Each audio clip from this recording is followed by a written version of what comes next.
তাহলে কোরআন এবং হাদিসের ভাষায় আমরা শুনে যা বুঝলাম, ইসলামের মধ্যে ভালো কাজ দুইটি। এক নম্বরে ঈমান আনা।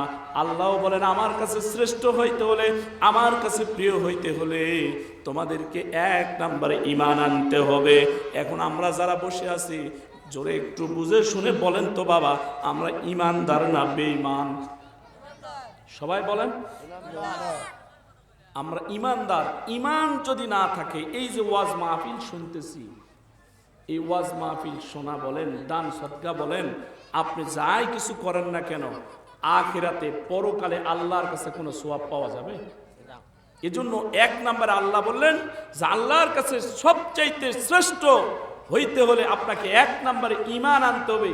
ঈমান বর্তমান আমাদের এমন হয়েছে, বর্তমান সমাজে মানুষ দুনিয়াকে আঁকড়ে ধরে ঈমানকে ছাড়তেছে।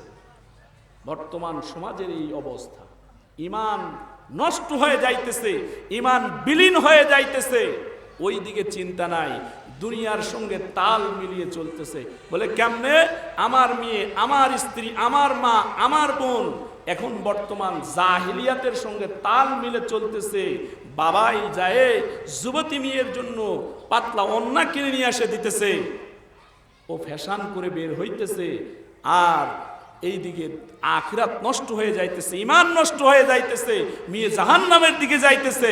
বাবা ওই দিকে খেয়াল রাখতেছে না, খেয়াল করতেছে যে এই সমাজ বর্তমান দুনিয়ার অন্য অন্য মানুষদের দিকে তাকায়া মেয়েকে ফ্যাশন বানাইতেছে। কথা বলেন ঠিক না ব্যাটি? আমার প্রিয় ভাইরা, এজন্য আসুন আল্লাহ রাব্বুল আলামিন আমাদের ঈমানকে মজবুত যেন ঈমানওয়ালা হিসাবে কবুল করে নেয়। সকলে বলুন আমিন। কারণ ঈমান যদি ঠিক না থাকে, প্রিয় ভাইরা, যত ভালো কাজ করি না কেন কোনো লাভ হবে না। দেখেন, আপনাদেরকে সহজে কথাগুলো বোঝার জন্য বলতেছি। আমার কথাগুলো কি বোঝা যায় বাবা? বোঝা যায়? আমি আপনাদেরকে বোঝার জন্য বলতেছি। কোনো ছাত্র যদি স্কুলে লেখাপড়া করে শূন্য যদি একটা পায়, শূন্য যদি দেওয়া হয়, ওই শূন্য পাওয়ার পরে ছাত্র খুশি হবে না? খুশি হবে? শূন্য পাইলে খুশি হবে? সবাই বলেন তো খুশি হবে? আমার প্রিয় ভাইরা, একটার বদল দুইটা যদি শূন্য পাই খুশি হবে? সব খুশি হবে না? আপনারা বলেন তো, তিনটা যদি শূন্য দেওয়া হয় খুশি হবে? ছাত্র যতই শূন্য পাক খুশি হবে? কারণ খুশি হবে না, শূন্যের কোনো দাম নাই, শূন্যের কোনো ভ্যালু নাই, শূন্যের কোনো টাইম নাই, শূন্যের কোনো দাম নাই। কিন্তু বুঝে থাকলে বলুন তো, শূন্যের আগে যদি একটা, শূন্যের আগে যদি একটা এক লাগিয়ে দেওয়া হয়, ওই শূন্যের দাম আছে না নাই? শূন্য ডাক দে বলে দুনিয়ার মানুষ, আমি শূন্যের কোনো দাম ছিল না, কোনো ভ্যালু ছিল না, কিন্তু আমার সামনে এক লাগা হয়েছে। এই এক লাগার কারণে ও দুনিয়ার মানুষ এক চান্সে আমি হয়ে গেলাম 10। শূন্য আবার যদি একটা লাগায় দেন, শূন্য অহংকার করে ডাক দে বলে দুনিয়ার মানুষ রে, এবার আমার সামনে আছে এক। এই কারণে আমরা 2 শূন্য এক চান্সে হয়ে গেলাম 100। শূন্য যদি আবার একটা লাগায় দেন, শূন্য ডাক দে বলে দুনিয়ার মানুষ রে, আমরা 3 শূন্য মিলে একসঙ্গে হয়ে গেলাম 1000। এবার যত শূন্য দিবেন সংখ্যা বাড়তেই থাকবে, বাড়তেই থাকবে, crore crore, lakh lakh, million million, billion billion, trillion trillion হবে। কিন্তু হঠাৎ যদি শূন্য ডাক দে বলে, হঠাৎ যদি এক ডাক দে বলে, ও শূন্য ভাইয়েরা, আমি তোমাদের সঙ্গে নাই, আমি বিদায়। বুঝে থাকলে বলুন তো, যতই শূন্য থাক না কেন, আর শূন্যের দাম আছে? হ্যাঁ বন্ধু, যতই আপনার আমল থাক না কেন, যতই আপনার দান থাক না কেন, যতই সদকা থাক না কেন, আপনার যদি ঈমান না থাকে, যতই আপনার ভালো ভালো কাজ থাক না কেন, আল্লাহর দরবারে আপনার যদি এক ঠিক না থাকে, ঈমান যদি ঠিক না থাকে, আল্লাহর দরবারে কোনো সওয়াব পাওয়া যাবে না, কোনো সওয়াব পাওয়া যাবে না। এজন্য ঈমান ঠিক করতে হবে বন্ধু। আরো যদি আপনাদেরকে সহজে বোঝাই, মাদার তেরেসা নামক একজন আল্লাহর বান্দি ছিল ভারতে। নাম শুনছেন না? আপনারা শুনছেন? তিনি ভারতে বসবাস করতেন, শত শত ইতিম লালন পালন করতেন। আল্লাহর রাসূলের হাদিস হলো, একজন ইতিমকে যদি আপনি লালন পালন করেন, ইতিমের মাথায় যদি মোহাব্বত নিয়ে হাতটা রাখেন, ইতিমের মাথায় হাত রাখলে ইতিমের মাথায় যেই পরিমাণ চুল আছে, নবীজি বলেন আপনার আমলনামায় সেই পরিমাণ সওয়াব আমার আল্লাহ দান করে দিবে।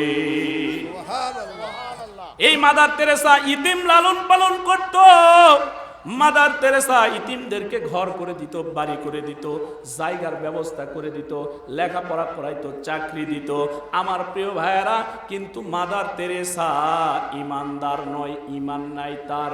এখন বুঝে থাকলে বলুন তো, শত শত ইতিম পালন করার পর মাদার তেরেসা কোনো সওয়াব পাবে? এনি সওয়াব পাবে না। দুনিয়াতে খায়রার কল্যাণ আল্লাহ দিলে দিতে পারে, কিন্তু পরকালে আল্লাহর কাছে কোনো কিছু পাইবে না। আরো সহজ করে দেওয়ার জন্য আপনাদেরকে বলতেছি, প্রিয় ভাইয়েরা আমার, একটু মনোযোগ দেন। আমার বন্ধুগণ, আপনাদের এই বথুয়াবাড়ি এলাকায় কোনো এক ব্যক্তি যদি অসুস্থ হয়, মনে করেন একজন অসহায় মানুষ কঠিন রোগে আক্রান্ত, তার চিকিৎসা করতে প্রায় 10 লক্ষ টাকার প্রয়োজন। এই বথুয়াবাড়ি এলাকার আল্লাহর বান্দা অসুস্থ হয়েছে, ডাক্তার বলেছে অপারেশন করতে 10 লক্ষ টাকা লাগবে। ইনি এখন বের হয়েছে আপনাদের বাজারে, শেরপুর বাজারে।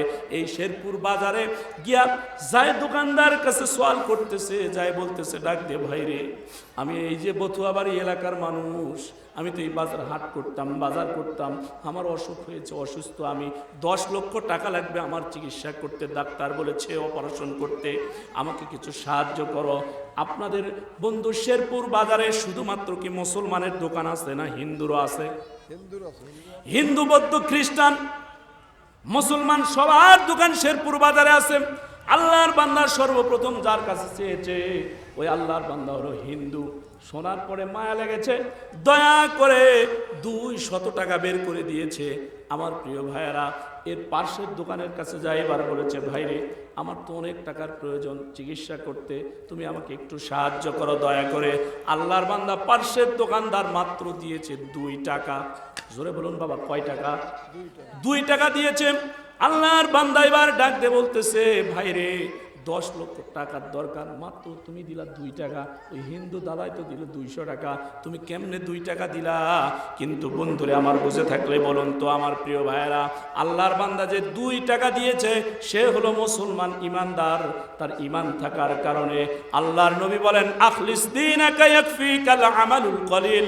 নবীজি বলেন, আমল যদি অল্প হয়, ইমান যদি মজবুত হয়, অল্প আমল দিয়ে আল্লাহ তাআলা তাকে নাজাত দান করে দিবে। এই জন্য বুঝে থাকলে বলুন তো, যিনি ইমানদার মুসলমান 2 টাকা দিয়েছে, সেই ব্যক্তি ইমানদার যিনি 2 টাকা দিয়েছে, সে আল্লাহর কাছে সওয়াব পাবে কিনা? সবাই বলেন, পাবে কিনা? কিন্তু যে হিন্দু 200 টাকা দিল, দুনিয়াতে এই 200 টাকার বদলায় আল্লাহ তাকে কল্যাণ খায়ের দিলে দিতে পারে, কিন্তু পরকালে আল্লাহর কাছে সওয়াব পাবে? কেন পাবে না? বলে তার ইমান নাই। জোরে বলেন ভাই, কি নাই? ইমান নাই।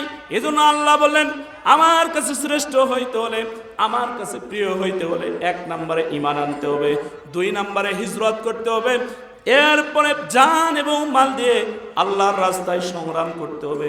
আমার প্রিয় ভাইয়েরা, আমার বন্ধুগণ, আমার বাপজিরা আমার, আল্লাহর রাস্তায় সংগ্রামের কথা শুনলে আমরা বর্তমানে আজ যদি শুনি আল্লাহর রাস্তায় সংগ্রাম করতে হবে, দিন বিজয়ের জন্য ময়দানে যাইতে হবে, কোরআন বিজয়ের জন্য রাজপথে নামতে হবে, আমার প্রিয় ভাইয়েরা আমরা পিছপা হই, আমরা যাইতে চাই না।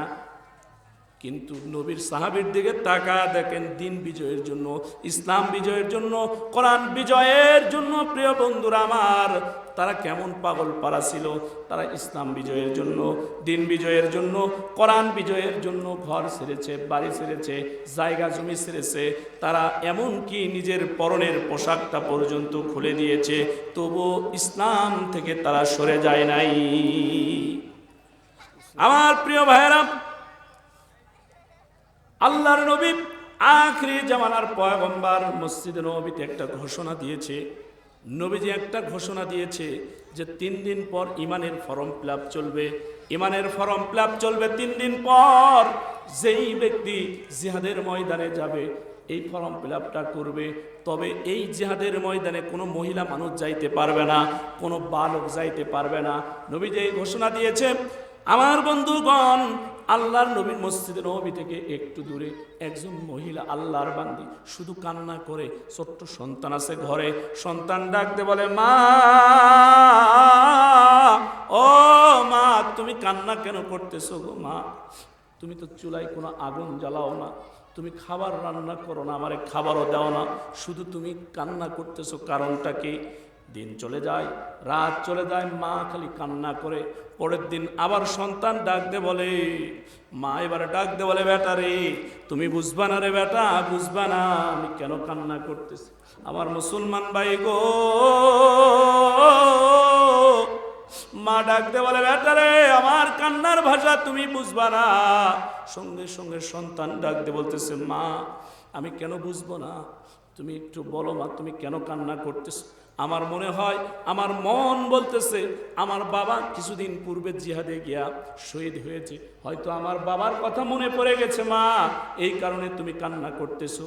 সঙ্গে সঙ্গে মা ডাক দে বলে, বেটা রে না রে বেটা না, আমি এই কারণে কান্না করতেছি না, আমি কান্না করতেছি যেই কারণে, তাহলে তুমি শোনো আমি কান্না করতেছি, আমি এমন এক কপাল পোড়া, আমি এমন এক হতভাগা, আমি তোর মা।